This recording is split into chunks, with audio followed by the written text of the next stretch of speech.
Yeah, and these are just love poems.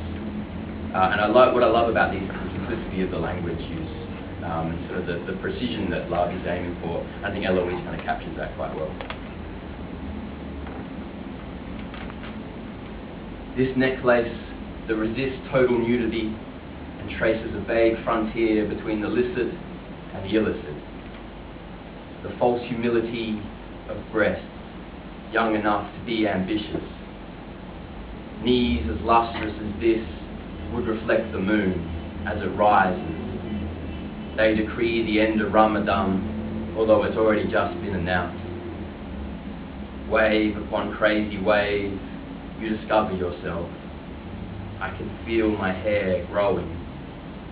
The island is in sight. I spread the tufts of fleece and grant myself honey, the subtle gleam. In the fruits of the body, everything is good. The skin, the juice, the flesh, even the pips are delicious. I've got the French there if anyone wants to read it in French. I'm sure it's even more beautiful than that in the original. Maybe I'll do a Japanese poem for you now. This one's a tanka, which is, you've probably heard of haiku, which is like the really short, precise ones. The tanka is a haiku with 2 lines of 7 tacked on the end of it, just a little bit longer. They're still quite strict in its rules and getting the number of syllables right. And what I really love about the Japanese is their ability, well, with the haiku and the Japanese poets, is their ability to really hone in on this particular emotion that kind of just unlocks you. You feel it and you kind of understand what they're getting here, and it touches that part of you, just opens up into something huge, whatever that is, a longing for something, or a love for something, or feeling or whatever it is. I translated this myself when I was living in Japan.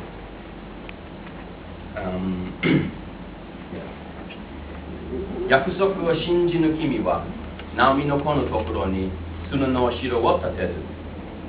Unable to believe the sea's promise, you stand in the sand where the waves don't come without building sandcastles.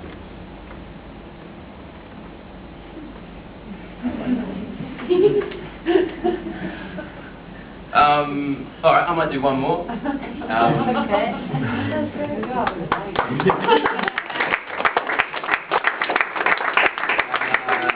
This is another Persian, another one of Rumi's. I'm really in love with Rumi, and yeah, I've kind of been working with a few of these adaptations.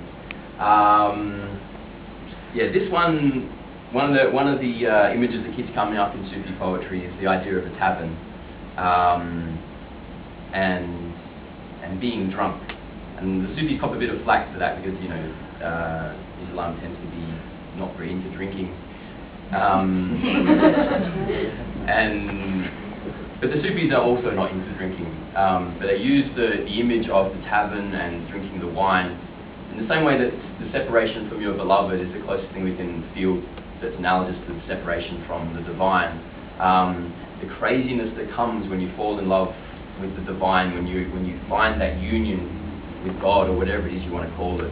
Sufis wouldn't want to lock it down too much, but whatever it is you call it, when you find that union, you go crazy, you know. You kind of like a Buddhist enlightenment idea. You kind of let go of all the things that, you know, the world thinks are important, and when you stop acting like that, you stop wearing shoes or whatever it is, the world either thinks you're crazy or you're drunk. And so they talk about being drunk a lot. And the tavern then comes to represent the place where you go for that communion. It's a bit of a transcendental space. You kind of move from our the real world where we live in, or the real whatever, the world where we live in with worldly concerns, and you move into the space where you don't care about that things, and you kind of that joyful bliss of opening yourself up. And that's called the tavern, and the people you go there with are the companions of the tavern. And so this idea comes up in Rumi a lot. Yeah, so this next poem talks a lot about the tavern. In the original, talk a lot about the tavern, and also about the kind of the ways of, you know, just letting go of all the things that are in your life that hold you back from getting into that space. Being about the tavern and drinking, this one was quite easy to translate into Australian. because drinking is fairly fundamental to our culture. And so, yeah, I've kind of tried to bring that in a bit, and yeah, and also I think there's, what I like about it is I think in Australian culture as well, I think we tend to be quite rigid or something. We're quite locked into how we are, or we're quite concerned about, you know, standing up to our mates, you know, like being the tall poppy. The fact that we have a word for tall poppy syndrome, not all cultures have that. Yeah. You know, maybe it's Afghanistan.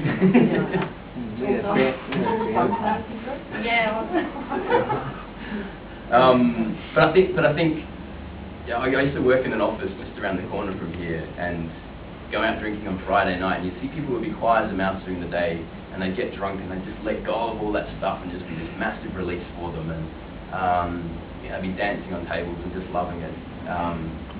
And so I think this kind of idea of just wanting to get rid of everything is something that Australia can really connect with. So that's kind of what I hope to sort of bring into this one. It's called A Man's Not a Camel.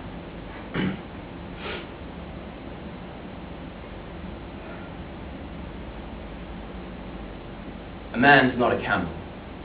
And for 7 years, I've been screaming at my God, my God, my God, I need a drink. How long has it been? A man's not a camel.